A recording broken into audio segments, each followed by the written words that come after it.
President of the Women's Christian College. Oh, very nice. NSS president. NSS President. NSS president. Okay.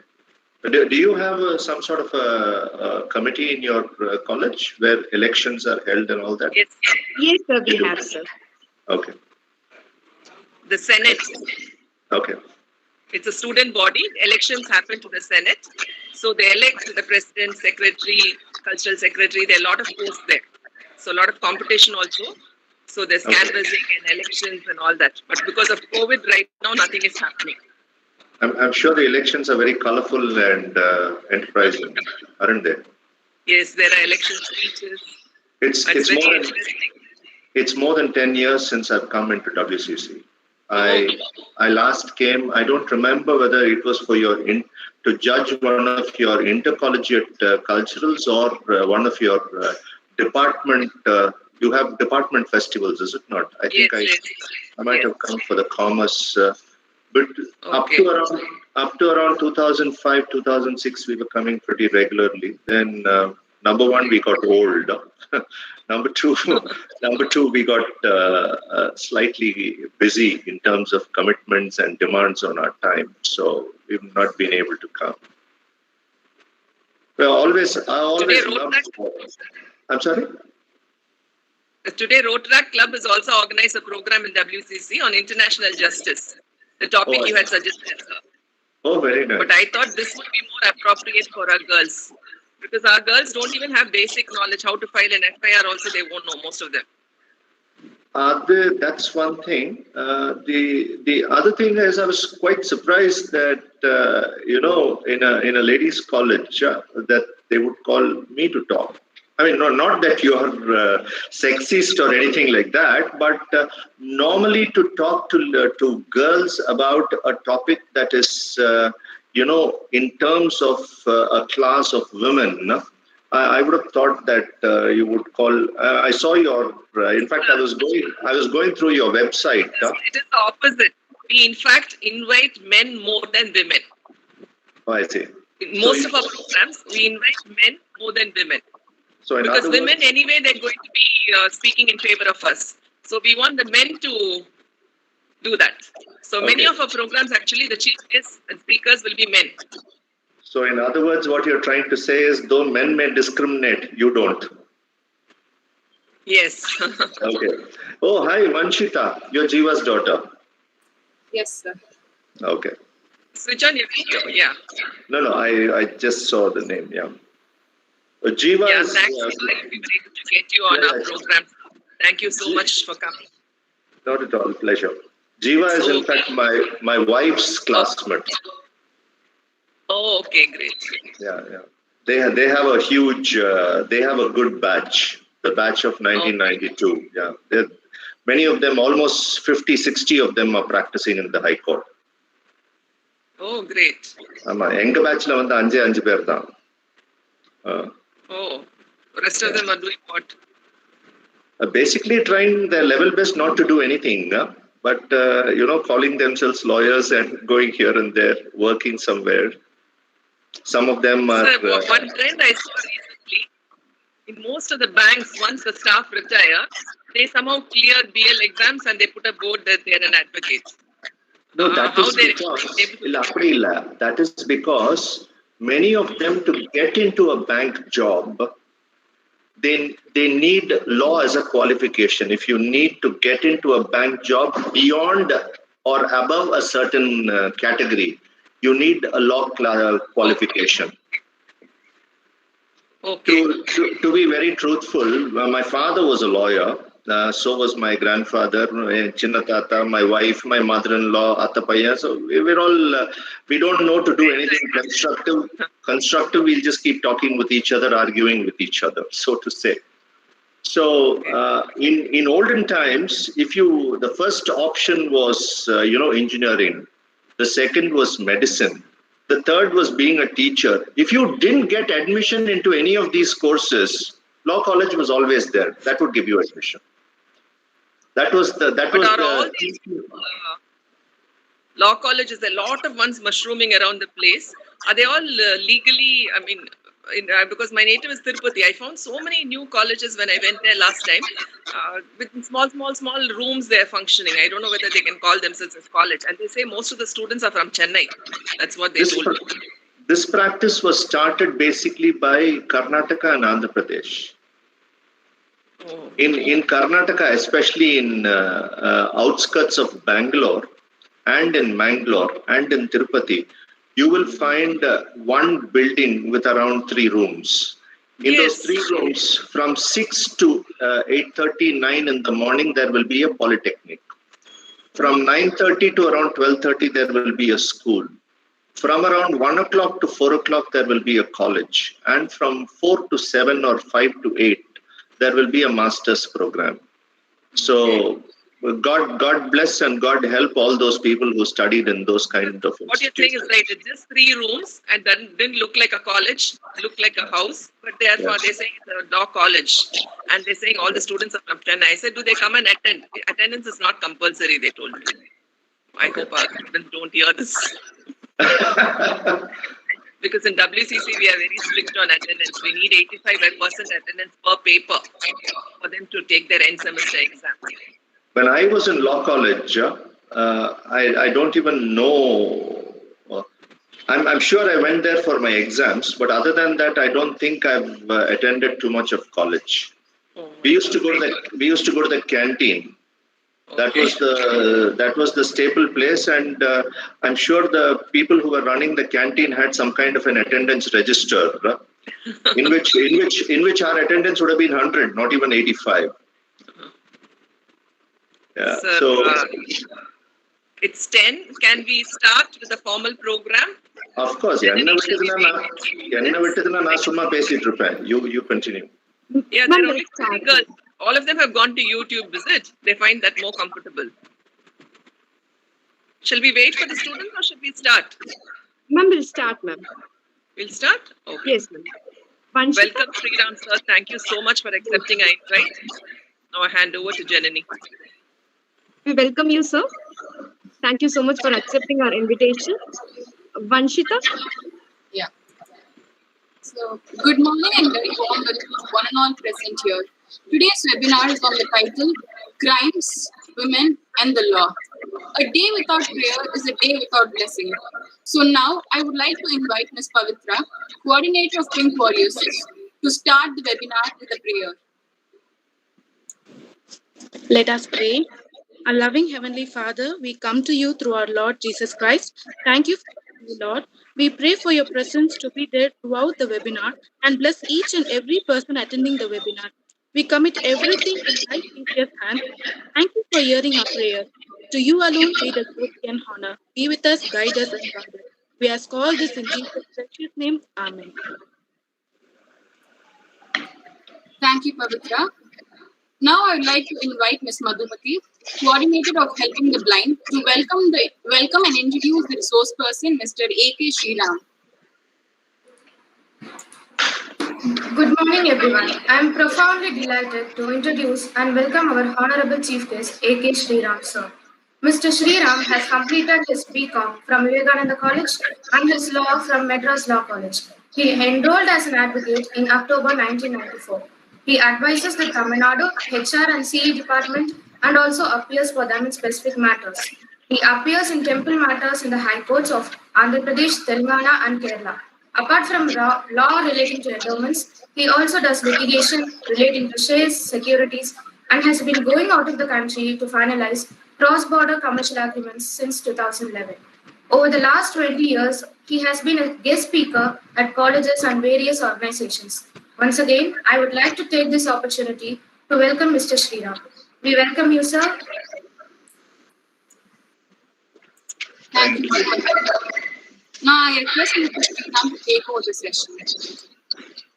Yeah, thank you, Mrs. Anuradha, Vanshita, Janani, and Madhumita. In around the mid-90s, a lot of countries got together. Are all of you able to hear me? Okay. In around the mid-90s, 1990s, a lot of countries got together and they wanted the establishment of a court, a global court that would try offenses in respect of criminal actions, criminal violations, criminal offenses. Now, the reason that they wanted a court specifically for criminal offenses was because of the fact that the International Court of Justice at The Hague in the Netherlands, which I'm obviously sure that most of you have heard of, was not in respect of criminal offenses. It was only with reference to certain other specific kinds of matters. For criminal offenses, there was no court, and so in the mid-90s, a lot of countries got together. Now, this led to discussions and papers and policies. And ultimately, in the year 1998, in the city of Rome, upwards of around 120 countries, the representatives of 120 countries met up, and they signed something which is now famously called the Rome Statute. The 1998 Rome Statute effectively aided the establishment of something called the ICC. The ICC is the International Criminal Court. The International Criminal Court, which was brought into existence by the Rome Statute in 1998, was signed on this very day in 1998, and that is why 17th of July is known as the World Day for International Justice. Now, this International Criminal Court was established to try offenses against individuals for violations against humanitarian rights, violations like genocide and crimes against humanity. Crimes against humanity. Now, this was the basis for the International Criminal Court and the reason why 17th of July is now being celebrated as the World Day for International Justice. That is one part. The next part is the National Service Scheme. From what little I know of the National Service Scheme, it's basically for education, health awareness, and community help, social and civic responsibility. And from what I have seen over the last 25, 35 years maybe, I have seen volunteers who are ensuring that awareness of health and education is being spread, especially in the rural areas. I have done a lot of travel in and around this Yelagiri, Yerkad areas, and I have seen NSS volunteers going there and ensuring that entire tribal locations and tribal communities are being encouraged to study and to take care of their health in various ways. That is the second part. And that is for the benefit of the organization that's called me from the WCC. And the third is the WCC, a college to which I have come maybe 4 or 5 times to judge your intercollegiate things, your departmental festivals, etc.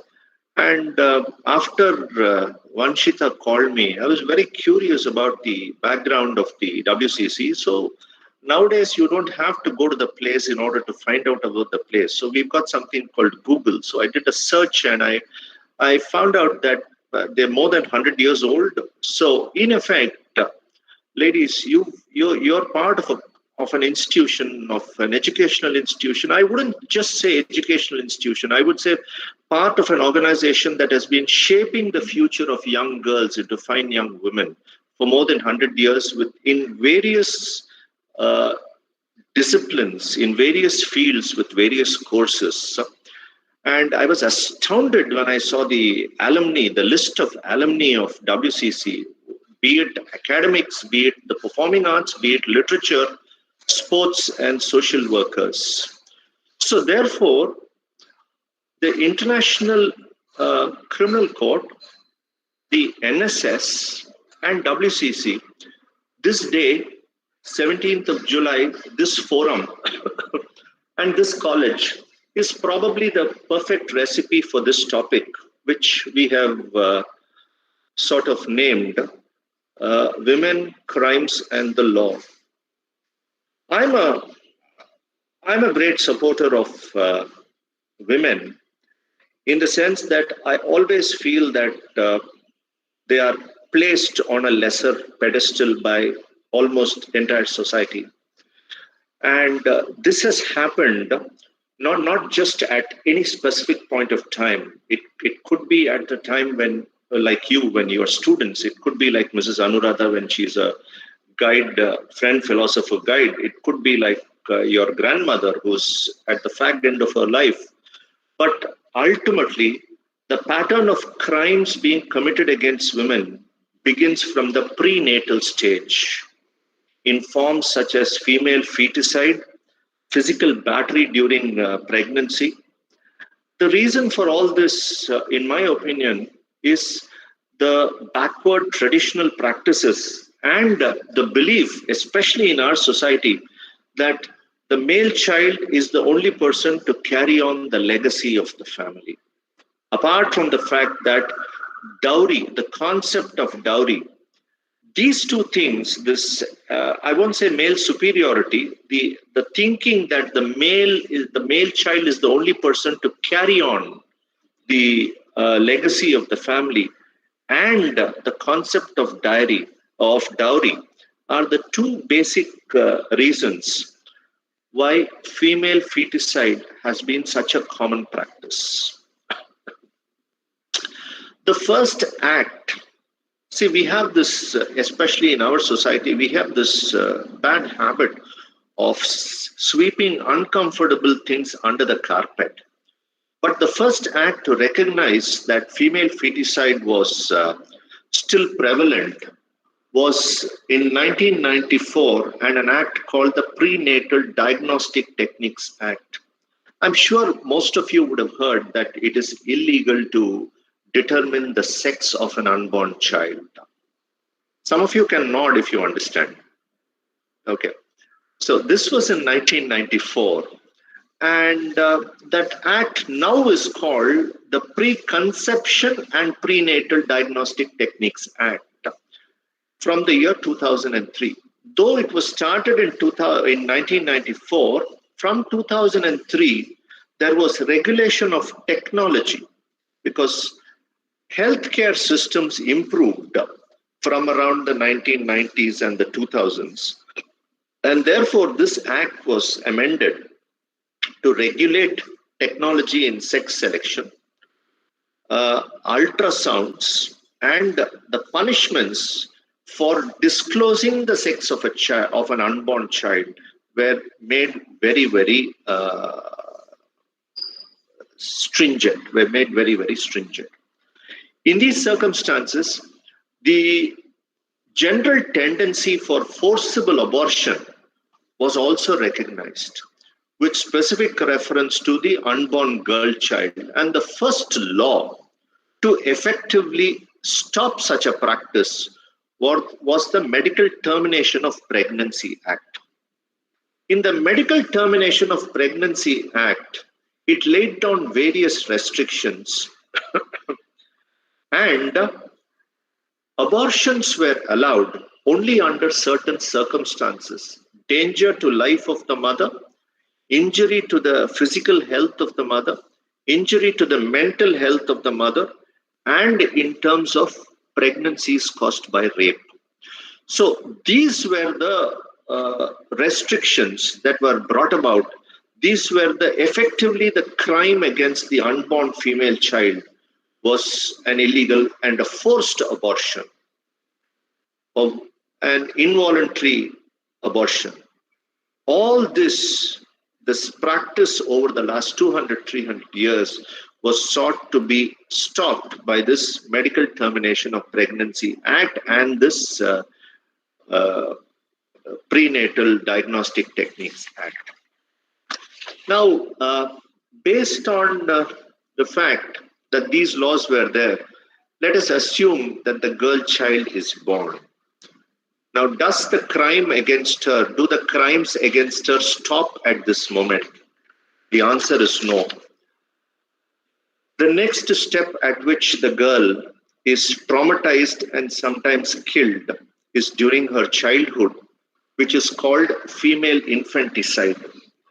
For people who were not aware of the sex of the unborn child, apart from a lack of understanding about I have a daughter, so the absolute beauty that a girl child can bring, the murder of a girl child was very, very common. In fact, the practice of killing the girl child was so prevalent and so common that in the year 1870, around 150 years ago, an act called the Female Infanticide Prevention Act was introduced by the Britishers at that point of time.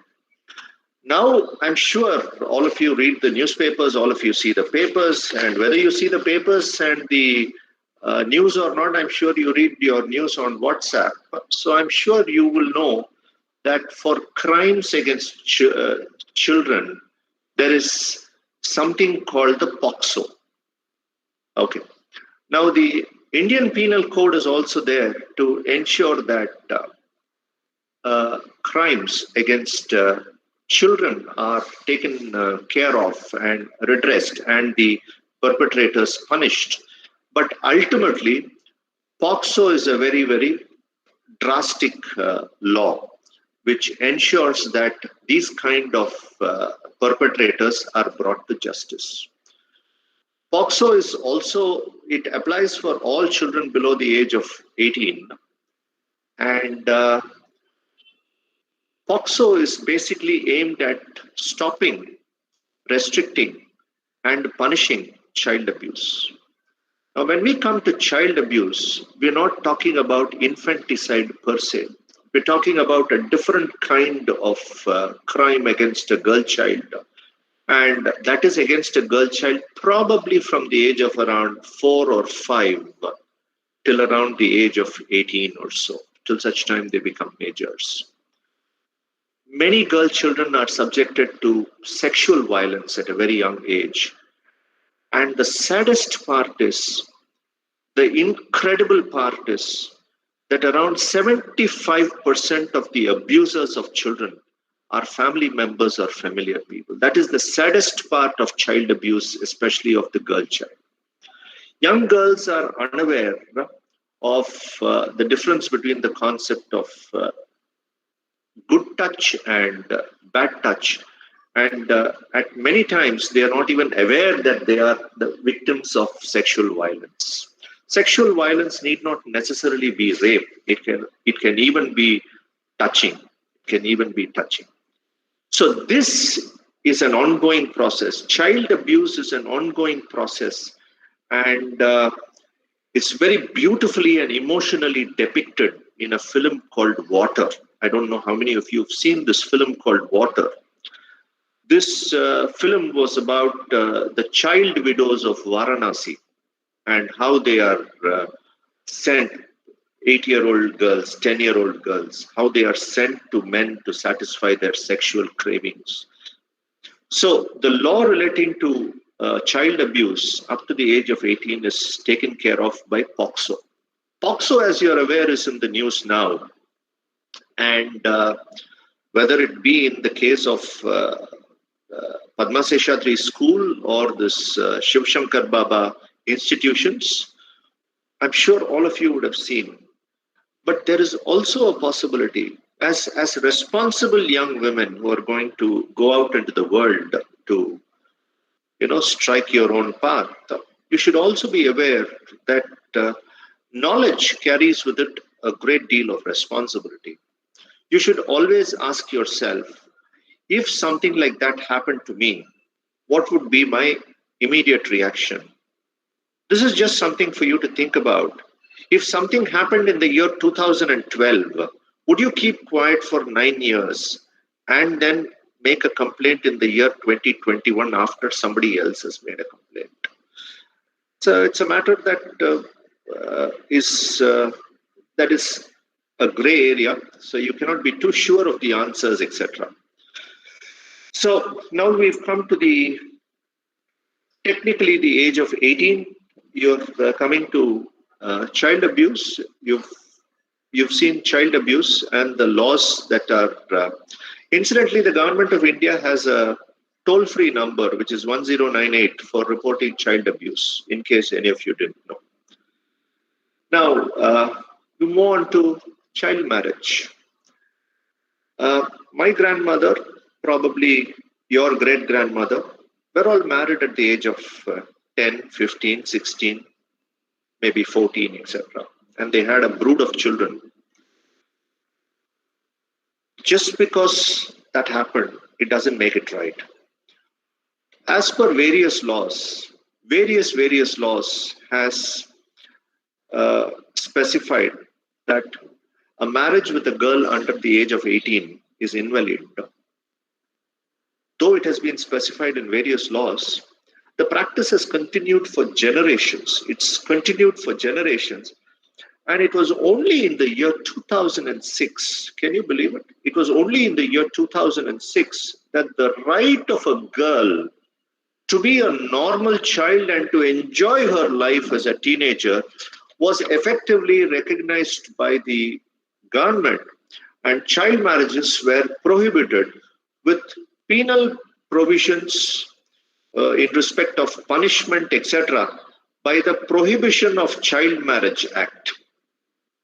So therefore, there are instances prior to 2005 when child marriages have obviously happened. Though the Hindu Marriage Act, for example, specified that the marriage with a girl under the age of 18 is invalid, marriages were still happening. Nobody thought from the point of view of the girl child, and it was only in 2006 that this Prohibition of Child Marriage Act came, which means that if you found out that a child is going to be married forcibly, you can go to the nearest police station, lodge a complaint, and the police are bound to act upon it. There is the Child Welfare Board, there is a Child Welfare Committee. You can go to them and lodge a complaint, and they're pretty prompt in answering. They're very, very prompt in answering. Okay. Now, let us assume that the girl manages to avoid all these crimes against her. She comes into school, college, like you ladies are. And does the abuse stop? No, it continues in full force. And now we have a lot of variety in the crimes against college girls, so to say. You have body shaming, you have physical abuse, you have mental abuse, you have stalking, you have eve teasing.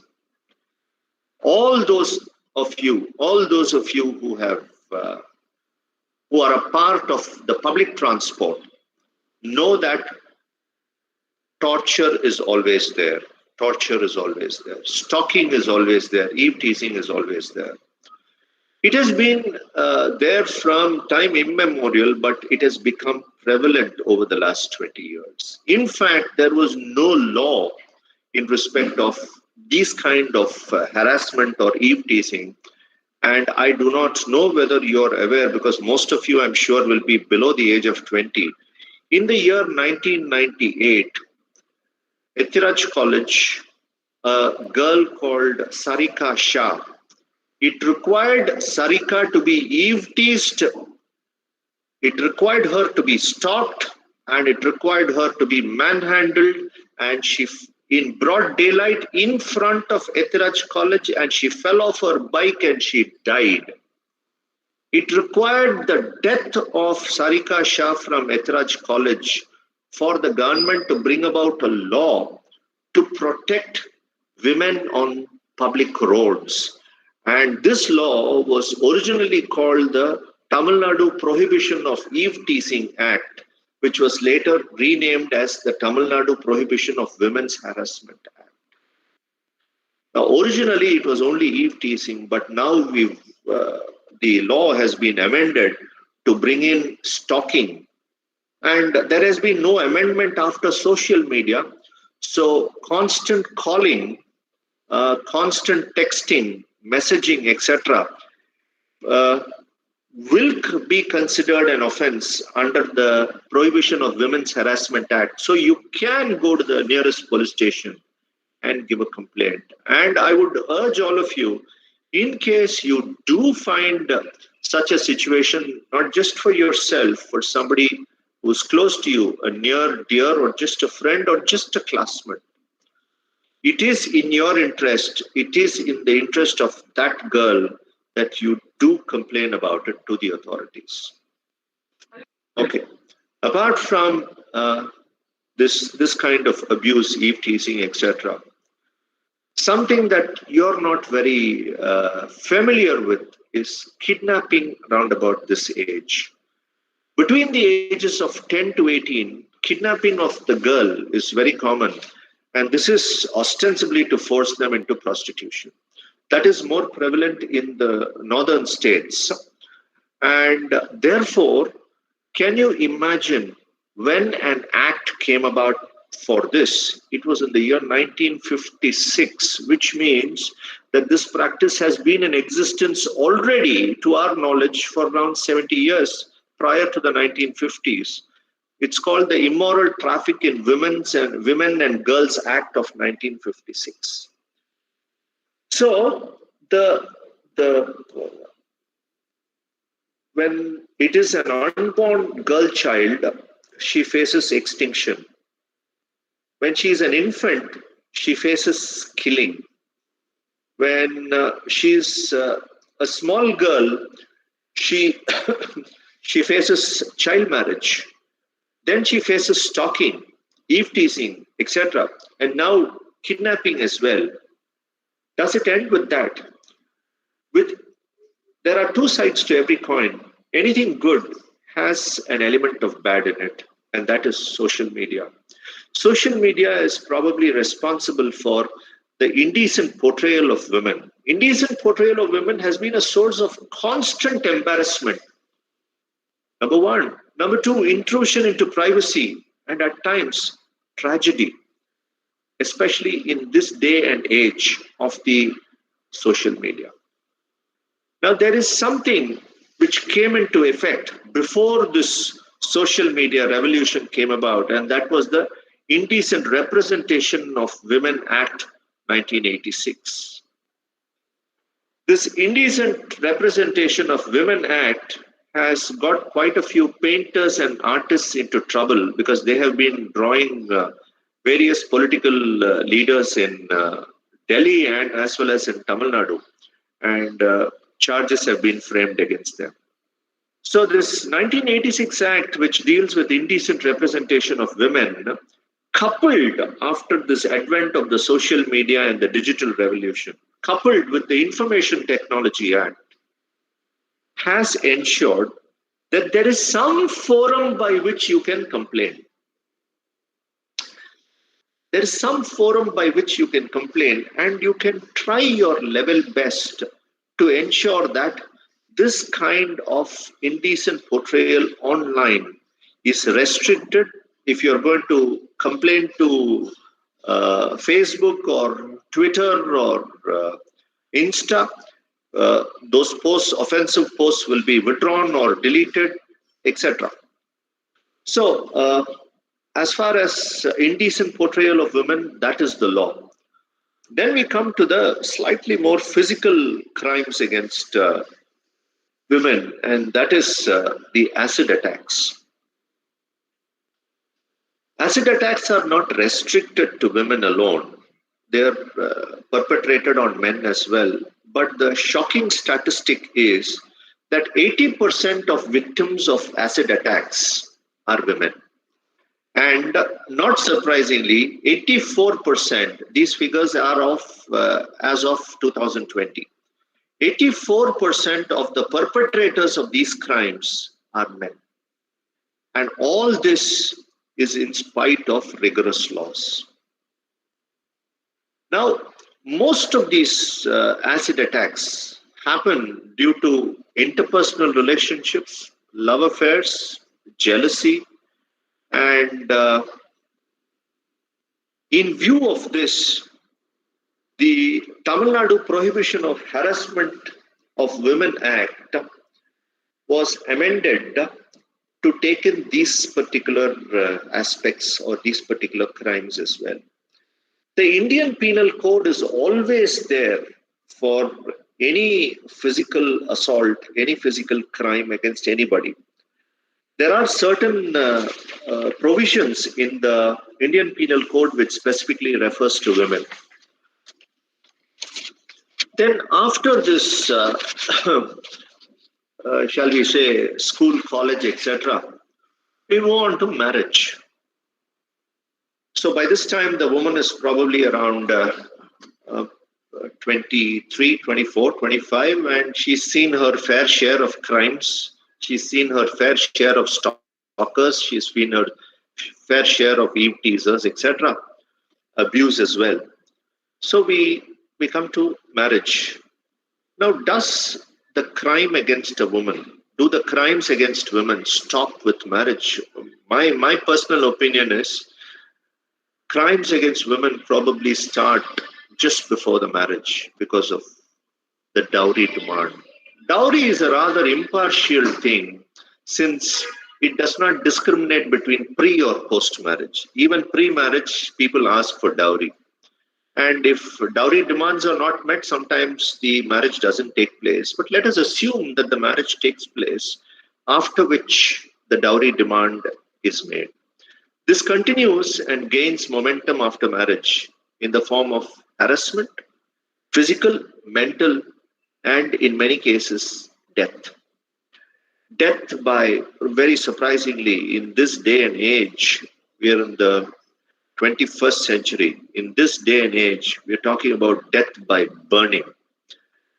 Though it is a fact that some of these provisions relating to dowry debts, etc., are misused, in most cases, the punishment for the perpetrator rarely comes about. And in many cases, unfortunately, the girl is no longer around, adding insult to injury. The first act to recognize this bad concept in our society was the Dowry Prohibition Act in 1961.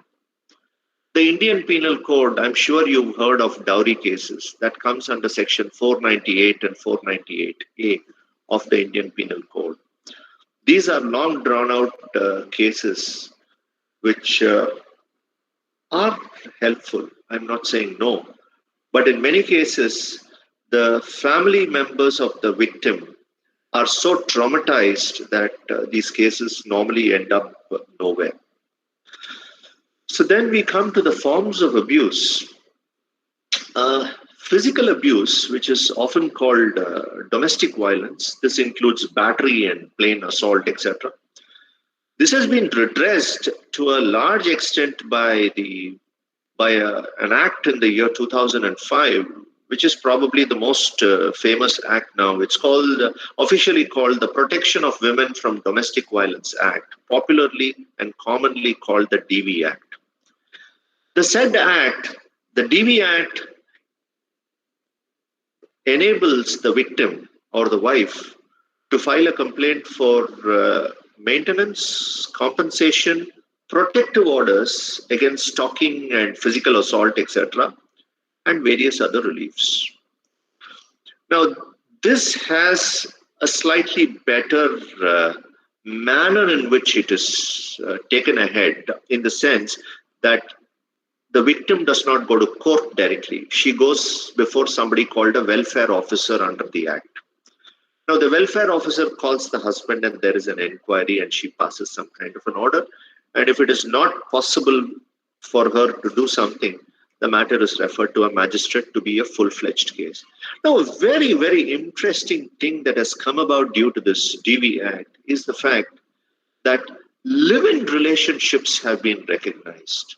There are many, many cases where people do not get married, notwithstanding which they have been living together, and one fine day, the woman is just thrown onto the streets because mostly it's the man's house. So the Supreme Court in the year 2010 has held that the DV Act though it says between spouse, etc., if the parties have held out or the parties have portrayed that they are in effect a married couple, then the provisions of the Act will apply to live-in relationships as well, subject to certain conditions, of course. That's probably the most important judgment of the Supreme Court in the year 2010, and that was in respect of a case that went from Tamil Nadu. Now, the next kind of abuse is economic abuse, which is directly connected to the manner in which the girl child is bereft of money. And the reason that the girl child is bereft of money is because she is, in most cases, deprived of education and therefore unable to sustain herself as a woman in this world because she is dependent totally on others. Now, the way in which this crime is redressed is under the Code of Criminal Procedure, which provides for maintenance, section 125 of the Code of Criminal Procedure. And one of the reason that I'm mentioning this section, not that I expect you to note it down, the reason that I'm mentioning it is one of the most famous cases in Indian history, the Shah Bano case, was in respect of section 125 CRPC. Till then, Muslim women did not have any right to maintenance. Shah Bano case was the pathbreaker. So the Criminal Procedure Code is one way to claim maintenance. The Domestic Violence Act is one way to claim maintenance. And if you file for divorce, then the respective acts, the Hindu Marriage Act, the Indian Divorce Act, are all having provisions for you to claim maintenance. So that is economic abuse and how you can redress it. To redress economic abuse, you either have to go to the welfare officer under the DV Act, or you will have to go to a court. You cannot do it by going to a police station. Okay. The next thing is abuse at the workplace. In other words, sexual harassment as we commonly understand. It was rampant with no mechanism in place for the victim. Till such time, the Supreme Court in 1997 took up the case of a victim, a lady called Vishaka. And in Vishaka's case, the Supreme Court laid down various guidelines, including constitution of a committee in every organization. And the committee was to be constituted in a particular manner, and the head or the chairperson of the committee should be a lady. So this was a celebrated judgment which provided for guidelines to protect women against sexual harassment at the workplace. And based on that, in the year 2013, there is an act called the Sexual Harassment of Women at the Workplace, Prevention, Prohibition and Redressal Act. So the government has ensured that this has come along. So, ladies, all along, a woman from birth is subjected to various crimes, with certain crimes being committed specifically at certain stages.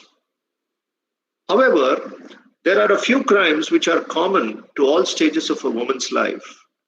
According to me, there are two. Number one is rape, because the perpetrator is not bothered about whether it's a 5-year-old or a 55-year-old. It's a very, very sad status of our society and our country that women still have to go and protect themselves against rapists and such perpetrators. The concept of rape with reference to individual freedom and consent has undergone a sea change, due to which we are now coming across more cases under the inverted commas marital rape as well. I'm sure many of you, or maybe all of you, would have seen a film called Pink, in which the importance and the effect of the word no was that was the entire movie. In effect, that is it. just because a girl or a woman is friendly, etc., people automatically think they can do anything with her, forgetting that her consent is important. So, rape is something that is common to all stages of a woman's life. The second crime, according to me, it's not a physical crime, but it's more important than a physical crime because it affects the entire society of women, entire class of women, and that is discrimination. Discrimination against women. According to me, it's a serious crime. In my house, we have the greatest of respect for women. I'm not saying it just for the sake of this session, but we have the greatest of respect for women, and we might fight, we might argue, we might totally disagree, we might scream at each other, but that does not mean that we raise our hand. And the reason that we scream or fight or argue is because the woman has an individual thought process of her own and feels confident enough to tell us about it. So, therefore, a woman is discriminated against right from the time of her birth. Her parents decide that it is a girl and therefore discriminate against her and decide on an abortion. Or that born a girl child, we will not be able to afford dowry and therefore ensure that infanticide is committed. Or on grounds, women are discriminated on the grounds whether a woman will have the ability to do a particular thing, whether a woman will have the ability to do a particular course of study. For example, if there is BA defense, your own parent might tell you, why do you want to go into defense? I'm not saying don't listen to your parents. Please don't mistake me. The point is not that. The point is the inbuilt discrimination is there. Then the ability to apply for a particular job, she is discriminated against on that score as well. The option of the woman to work in a particular field, there is discrimination there. Some fields do not allow women to even apply for jobs, especially those fields which are traditionally male-oriented. And most importantly, according to me, something in which women are discriminated against, which is of serious consequence and relevance to our society, is they are discriminated against in respect of their ability to take decisions. We automatically think that a woman, number one, has no right to take a decision. Number two, she might be Indra Nui. She might be the CEO of Pepsi, but when she comes home for something as simple as buying a clock to be hung on the living room wall, I'm just giving it as an example. I do not know Indra Nui. Okay. So there is discrimination against a woman on the ground that she does not have the ability to take a decision. Women are second to none. So why should we ever discriminate? And sometimes I feel so ashamed of A, society, B, the class of men in particular, that, I always feel that men are ornamental pieces. It's the women who are the driving force at home and at work. Though our society is trying to ensure that women have safety, security, and a lot of rights, the same is being resisted by men who either treat women as chattel or who do not want competition. So I think this is almost 45 minutes since I've started talking. Vanshika, is that right? Have I been speaking for around 40 minutes or so? I can see a few girls dropping off to sleep. That's why I'm asking. So I think you have few minutes. I'm sorry? I think you Girls, unmute and talk. Okay, right. So the reason why I suggested this, let's say this topic to Mrs. Anuradha was not so that it was definitely not for you for attendance. It was not for you for a certificate to say, I have attended this and to tick that box. It is for you to think. It is for you to take it to heart. It is for you to teach not your daughters, but your brothers and your sons that women have equal rights. Your daughters have equal rights. You don't have to teach them that. If you try teaching them that, it'll be something new to them. So it is for you to teach your brothers and your sons that women have equal rights and that it is available to them by sheer virtue of them being born in this world. For all of you to be careful and vigilant, in the sense that my own mama's daughter, who's 2 years older than me, who just passed away last month, she was a student of Ethraj College. And I remember when she was going to Ethraj by bus, she would always have a couple of pins in her purse or in her handbag, and she would have chili powder. At that point of time, sprays were not very common. If they were common, they were very expensive. So I would urge all of you to be very careful and very vigilant. And most importantly, for all of you, this session is for all of you to be strong, to be aware, and to avail your rights. Thank you very much for this opportunity, and I hope I've not bored any of you stiff. Thank you, and special thanks to Mrs. Anuradha, Thank you so much, Vanshika, and whoever's name I've missed. Thank you very much. Thank you so much, sir. It was a wonderful session, and it was very pertinent for the girls to understand certain things which you have explained very, very clearly. Girls, do you want to ask questions? Either you can post in the chat box, or it's better, I think you unmute and ask. Yeah, you can ask. You have no doubts, girls? Sir, there was a case in Chennai, I remember, a deaf and dumb. 1 minute. If nobody asks questions, it can only mean two things. Either they have understood everything or they haven't understood anything, which is a sad reflection on me. I have a doubt. It's not regarding your talk. Actually, I just wanted to know, there's a deaf and dumb girl in a flat in Chennai who was abused by many men in the flat. Initially, there was a lot of hype about the case and people were talking all these men had been arrested. What is the situation right now? Are they all out on bail, or is there any possibility of them getting punished for this? Because most of such crimes, I find that they don't get punishment due to lack of evidence or whatever be the reason. See, for example, in the Ethraj College Sarika Shah case, those perpetrators were punished. But I must tell you, it'll probably make you cry. Sarika lost her life, and her parents lost a daughter. Her siblings lost a sister. The government thought it important enough to bring in an act a couple of months after she died to ensure that eve teasing is restricted. But do you know how much, what punishment the perpetrators got? They got 5 years. Oh my God. Why, If it had been left to that, oh my God, he would have given them a better punishment.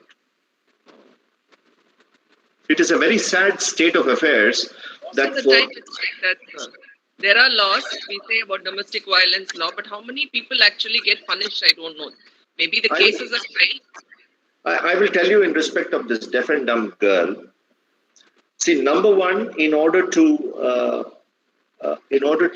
do a case or to prosecute a case, if you are a victim, number one, you should be bold. Number two, you should be you should have the guts to come to court and to give evidence. Because let us say a question of rape, it is only the victim who can prove it. And unfortunately, you of course have heard of this golden hour. If you have heart pain, within 1 hour you will have to go to hospital. That's called the golden hour, and you're assured of being saved. Similarly, a rape victim will have to be necessarily taken to a hospital and examined for rape A, and to ensure that evidence is collected. That is where most prosecutions fail. They do not take the victim to the hospital.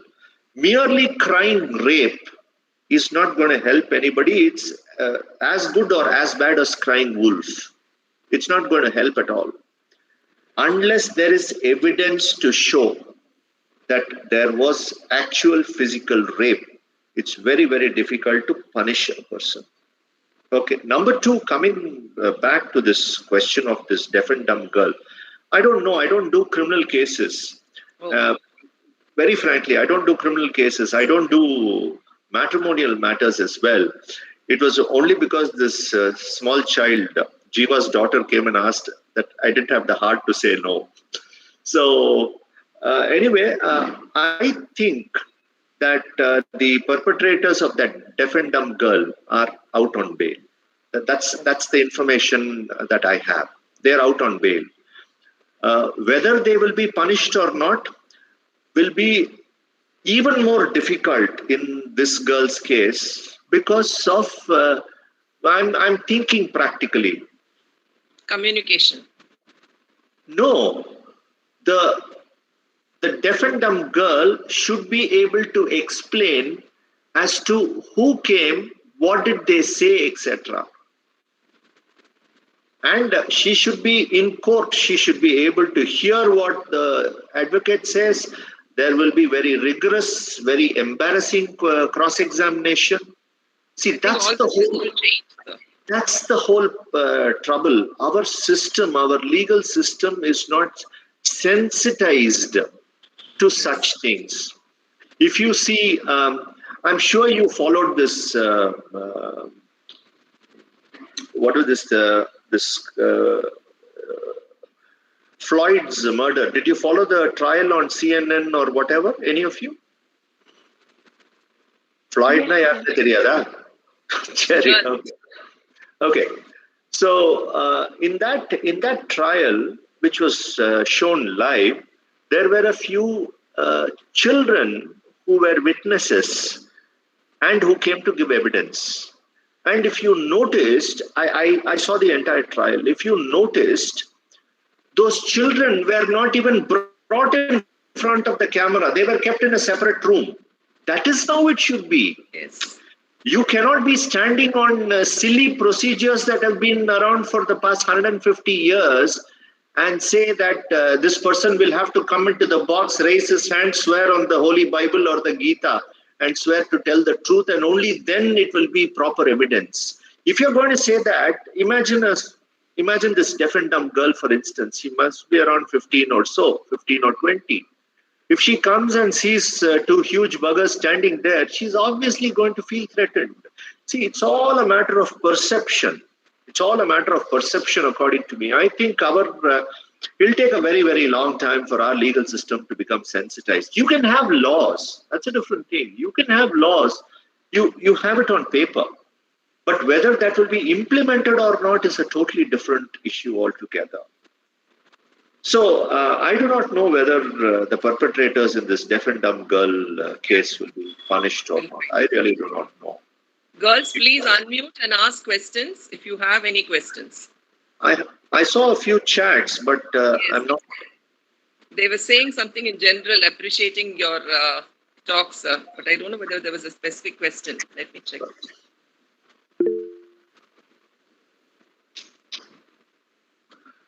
Interesting question. Who is Manushri?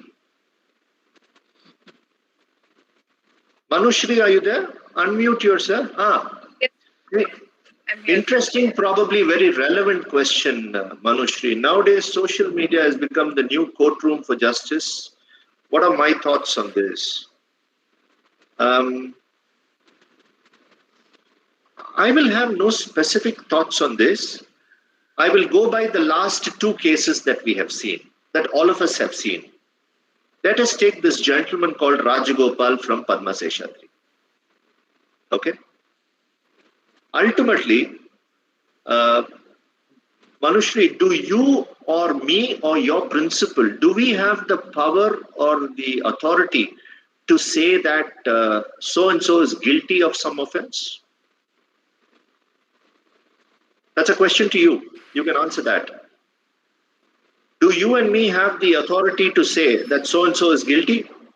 No. No. No, sir. Okay. Okay.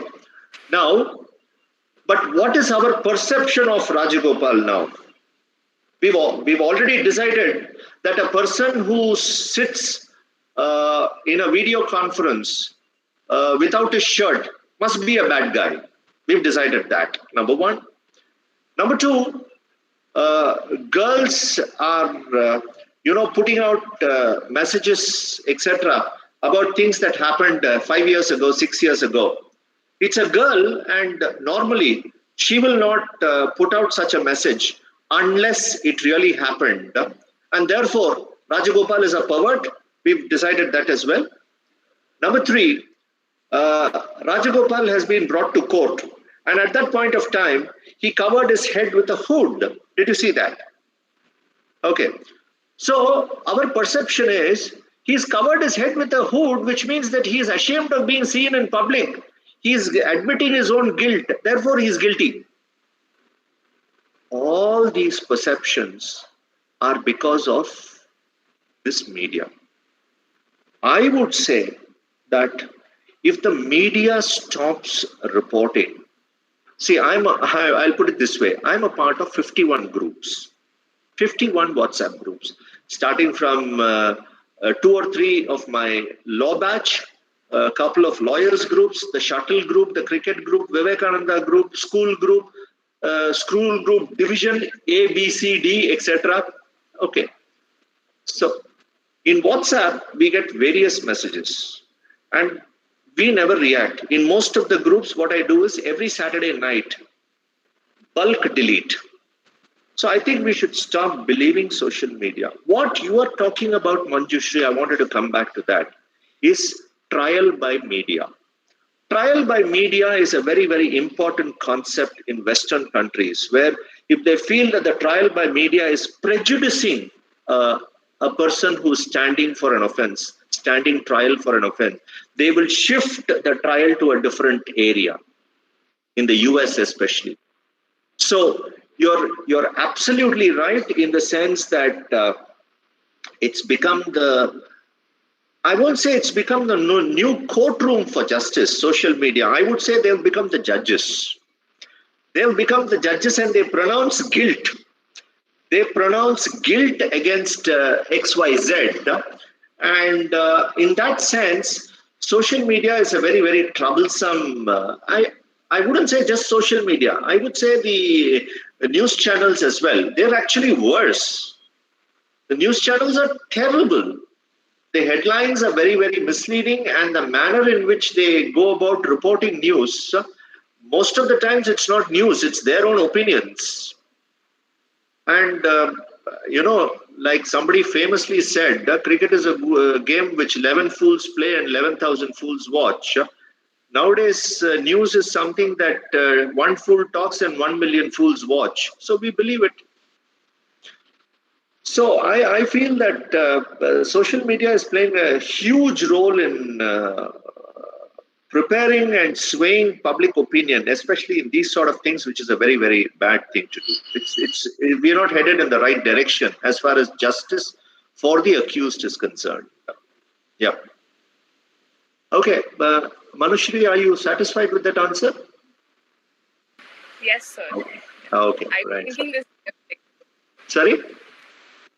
I was also thinking the way you were thinking, so I just wanted to confirm, like. Oh, this is not some rocket science, I say. This is just plain logic and common sense thinking. So good for you. Tadeen Firoz, is there any general act to report harassment in other places? Harassment will also come under Tadeen Firoz. Tadeen is from Kashmir. Oh, I see. Okay. Tadeen is from Kashmir. So maybe she's talking about, are you asking about your state or generally Tadeen? I'm saying generally in other states, except for Tamil Generally, Nadu. okay. Yeah. Tadeen, I must confess that I do not know. I do not know about other states. I will know about the central laws and I will know about the state laws, my state laws. I will not know about other state laws. But So, there should... Indecent representation for women is a central law. It's applicable throughout the country, right, sir? Oh, yes. No, but Tadeen has specifically asked in respect of reporting harassment. I'm sure there will be, Tadeen. What I will do is, you've probably given me a chance to, go into that old room, dust my books and probably take up the old books and have a look at them. If I find out anything, I will text Vanshita. I'll keep her informed so that she can tell you. Thank you, sir. Would that do? Adine, switch on your video. Yes, sir. My video is on. Switch on your video, Adine. No, she has her video on. Yeah. So I'll probably inform Vanshita if there is any act to that effect. Shreya Ramkumar, where is she? Though social media influences people's perception of the case, doesn't it also get cases like George Floyd into light? Where is she? I really want to know who are these people who are asking such difficult questions. Oh, okay. Shreya is unable to switch on her video. Okay. See,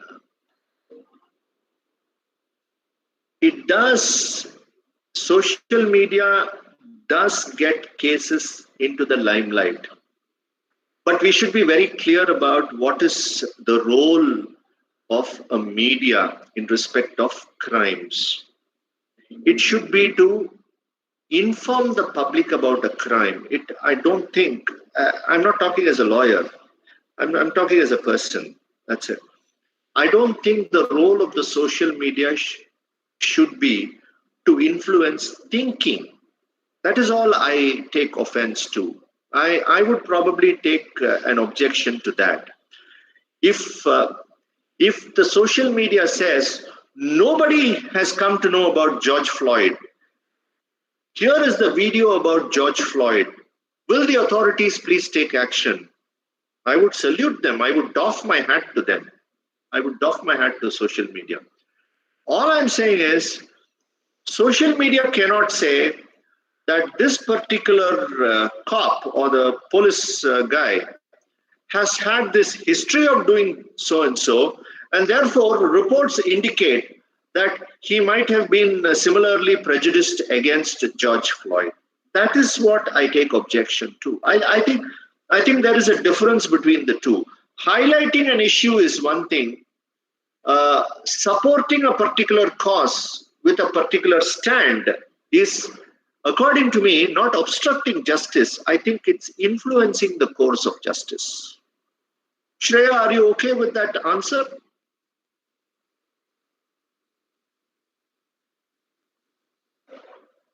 Okay, good. You better be, because you're not on video.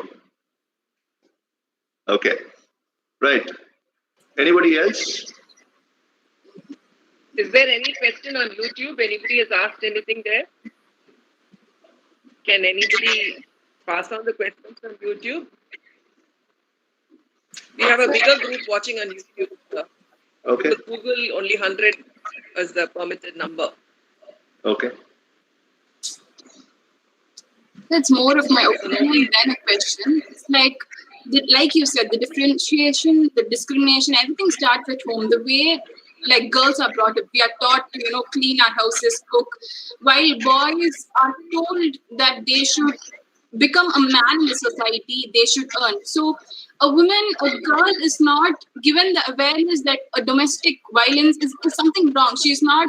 She's not given a way out. So I think that's where the problem starts. She thinks it's fine to face abuse and get all those beatings. She does not consider the other options. And I think webinars like this create awareness, and it'll be really helpful for the people watching also. So thank you so much for an informative session. It was great, sir. Thank you so much. There's actually one more thing that all of you girls should probably keep in mind. Keep it in some small corner of your mind. This is based on two things. Number one, my search of your college website, where I see that there are a lot of academicians And there are a lot of people in the administrative services, Indian administrative, IAS, etc. If some of you come into a position of power, if some of you come into a position where you can make a difference, just remember one thing. Whatever I have told you, whatever I have told you, whatever law, whether it is the Eve Teasing Act, the Harassment Act, the Domestic Violence Act, the Dowry Prohibition Act, all of it was introduced by the government after a particular thing happened. So the government has only introduced these laws as a reaction. No law should be that way. A law should be there to prevent. A law should be there to redress. It cannot come about after somebody is dead. That's a very sad state of affairs. So I leave you with that thought. If any of you hopefully come as the law minister or the chief secretary or bureaucrats, remember that your thought process should be for promulgation of laws, enacting laws to ensure that life is full of quality, longevity, and substance, and not that one person dies, after which you bring in a law to ensure that it is a deterrent to others. So just remember that. Thank you, sir. So now I would like to invite Ms. Sai Sahiti, Assistant Coordinator of Red Ribbon Club, to deliver the vote of thanks. Thank you, Vanshita. You summed it up beautifully.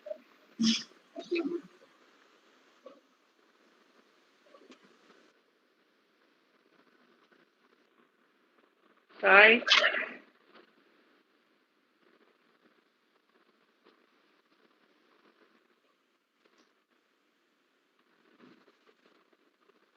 Sorry, everyone, I'm on mute, sir. Good morning, sir, and everyone. I deem it a great honor to propose the vote of thanks for this wonderful and amazing event. First of all, on behalf of NSS WCC, I would like to owe my heartfelt thanks to Mr. A.K. Sriram, sir, a trial lawyer and a versatile speaker who has spared his valuable time to enlighten us with his thought-provoking speech. I would like to extend my sincere thanks to Dr. Lillian I. Jasper, our principal, to enable us to organize this session.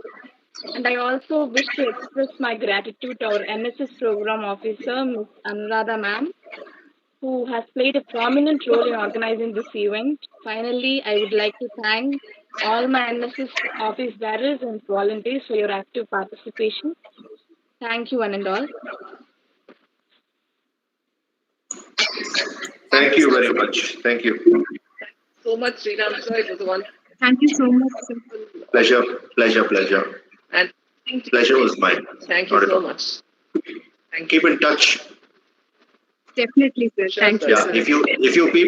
if you people have any doubts subsequently, you're welcome to ask, and I take MasterCard. Okay, right. Bye.